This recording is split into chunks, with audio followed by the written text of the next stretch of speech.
Welcome to Shoe Grab HQ. We're here one-on-one with Wille Mason, Big Willie. Jon-Bernard. Is that short for William? William Marshall Mason. So Big William. That sounds weird, doesn't it? Willie, let's address the elephant in the room. You're known as Big Willie. Do you have a Big Willie? Oh, I don't know. That's a real personal question, isn't it? I don't want to intrude. You want to know? No. I just, you're known for it. Is it for your size or is it for your size? It's just for my size. Okay. Now you're back in Belmore, back to the family club. How has it been back in Belmore? It feels like family again. Yeah. You know, it was a bit of disconnection there for a couple of years. I mean, probably 10 years after I left. But even last year I sort of dipped my toe in it a little bit. But this year, I'm fully in, and feels like it was like in the 2000s. And all the players are running through again. You got Bobcat there and Ogre and guys, familiar faces, and it starts from the top all the way to the bottom. I always judge a club on like how good the players, the staff, and the admin all talk and get along, and they're getting along really good. So, did you miss the manouche and the Awefi chicken down on Bird Road? We still go there. We did. Still? Jared Hickey still misses it. Okay. We didn't even know about that kind of stuff in the 2000s because we used to just come into Belmore, do our training, get out of there. Obviously the days are a little bit longer now, so you got those 3 hours between sessions, so you can go and have a waffy and stuff like that. Yeah, we always catch up, like players. We always catch up at a waffy. You get Corey Hughes and Brent Sherwin, Roy Asatasi, all the boys, Sonny Bill. We'll go there. We try and get there like every 6 weeks. That's our sort of place where we all meet up because it brings back a lot of memories, and now it's good. You're on the coaching staff. Who's been the most impressive for you this pre-season? Can't go past the young kid Preston, little back rower, 21-year-old that we got from the Roosters. He just does everything right. For a young kid, his attitude is great. It's rare to have to tick all the boxes as a 21-year-old because they'd have something wrong. They wouldn't work hard enough, or their attitude sucks. They've got talent, so it's hard to get the whole thing. He's a good kid. He trains harder than anyone. He's strong as hell. He's willing to listen. He's got a great attitude. So he ticks all the boxes to be a young and up-and-coming star. But he's got a good back row in front of him, right? Yeah, Really only kick out, so he can learn off him. He can learn off other players and sort of just build himself into that mold where he can be a left side back row, right side. I said, look, just play. If we put you in the middle, play. Right edge, left edge, doesn't matter. Just play. Who is going to be the next Big Willie in Belmore? I'd say Kicks, but he's already made. You know what I mean? He's a young kid. I think Franklin Pelle's got that sort of talent and has got those sort of runs behind him. And if he gets fit, works on his fitness, works on a couple of little things. He had a few issues at the end of pre-season. He's really come into it the last couple of about 4 or 5 weeks. Trialled really well. Would have got him a hell of a lot of confidence into that. Well, talking to an OG's back in Belmore. Josh Reynolds in the top 30. We love to see it. Now, this might be a question for Gus, but along with his $1,000 train and trial, did he get free parking at the club as well? I think so. He wasn't that. You'll have to ask Grub, but it's good to see Grub back. He's been impressive. He could have given up, I reckon, 4th week of pre-season when he got a bit of a hamstring injury that would have derailed his mindset. It's I'm going with these young kids, I can't keep up. So staying there showed resilience and that old school sort of shit, which I love. And everything that he earned everything. You know what I mean? Ciro and the coaching staff could have went, well, he's just not up to it, but he is up to it. Yeah, he epitomises what a Bulldog is. And these young kids see that, and it's good to see, man. His emotion about the club and what it means, and he was here through some good times here. He was part of that success. I want to see Grub back to his best. On to a segment called Memory Lane with Mase. Let's go for a trip down memory lane, Willie. Ooh, yeah, okay. Right. I want to show you something. Here comes Ogre. Ooh. Now, he's just knocked out Bryce Gibbs cold on the floor. You come over and say a few words. Now, I'm not a good lip reader. What exactly did you say to Marco Mealy? Right. I'll give you some content about that. So Ogre is one of the toughest SOBs to ever play the game, right? Nate Miles is a shit stirrer. He's still in that team at the moment. So Bryce Gibbs did an interview. So I feel sorry for Bryce. I don't think anyone really knows his story. And we used to G Ogre up and just make some shit up so we could just go crazy. So Nate comes in and goes, Bryce Gibbs, did you see that article, mate? I'm like, no. He goes, fucking said Ogre's soft. He's the next big thing on the block. And so we knew we could get him like that. And I just ran with it. So Nate, I said, is that true? He goes, I said, I'll just run with it anyway. So I said, okay, don't let this, like this young kid get us. Obviously a bit more intense than that and a few more swear words. And then the first hit up, boom, fight. And then that happened in the second half. And then, it was like emotions were high and Bryce Gibbs didn't know what was happening. So we just went at him from the start. We just wanted to, we took it get the aggression up. From 2005, because they pumped us in the season, we had a heap of injuries. We just carried that shit onwards. And we just held grudges and they didn't even know it was coming. So that's round 5. 2006. We held it from 2005 all the way into 2006. Me, Gene him up, Nate started. But Nate Miles started that whole thing. You had some choice words while Bryce Gibbs was lying down on the floor. What did you say to him? I sort of bought into it as well. Like, okay. I'm like, well, you did say it. Okay. Don't worry about it. So I said, that's what you deserve, It's not a lie if you believe it. Do you miss that from the game? Well, there's probably, you get a lot of questions. What do you miss about the game? And I'm like, probably the camaraderie and just some really good moments like that. The brotherhood and probably that 2-minute bell of running out, because you're going to go to war. That was it. Like, that's it. I don't miss the training and shit. I miss the training because it's fun. Training was always fun to me. The game was always fun. Nothing was ever like, this sucks. I never had those moments until I was like 36 and I retired. Yeah. I just loved the game. And I just miss little moments like that. Watching the guys. Now I'm sitting back as an ex-player going, I love watching these kids have those moments. And I want to see these kids succeed. You used to rock the big afro, Big Willie's afro. 25 years ago. Can we see the afro come back at all this year?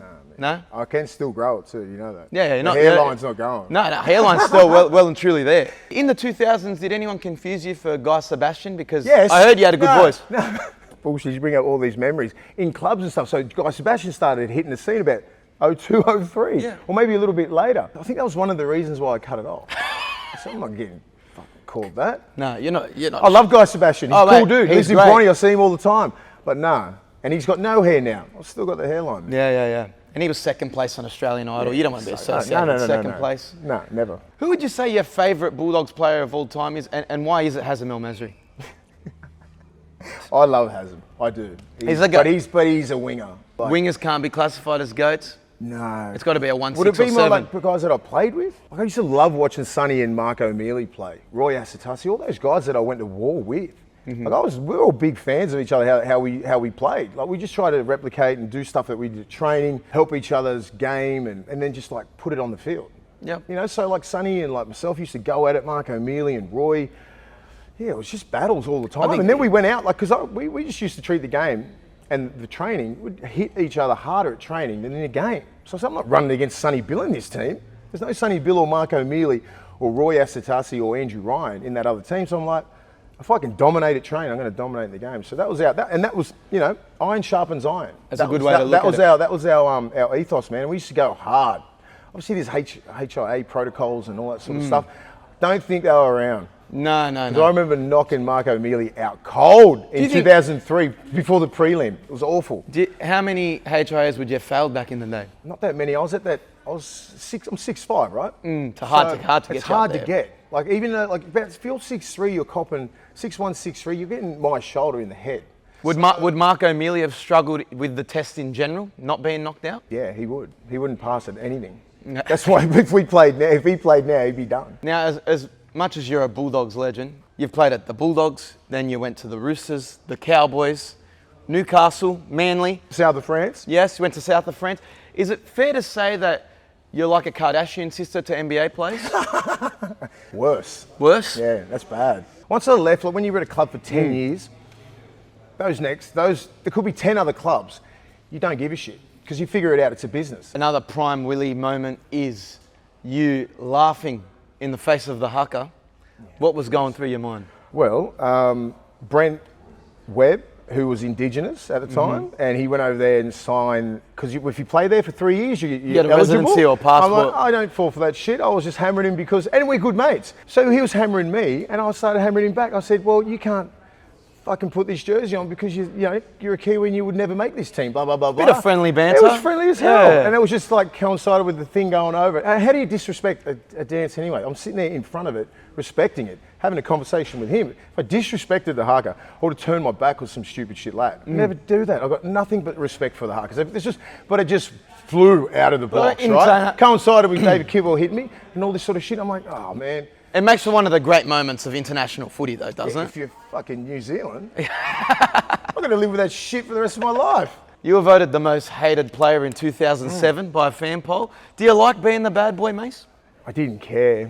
I'm very polarizing, I suppose. And back then, look, you couldn't control the narrative, right? It's Telegraph and it's Channel 9. So if you didn't toe how they wanted you to portray you, they could just go, bang, let's just do some stupid shit on him. And then everyone will fucking read the Telegraph like it's the gospel.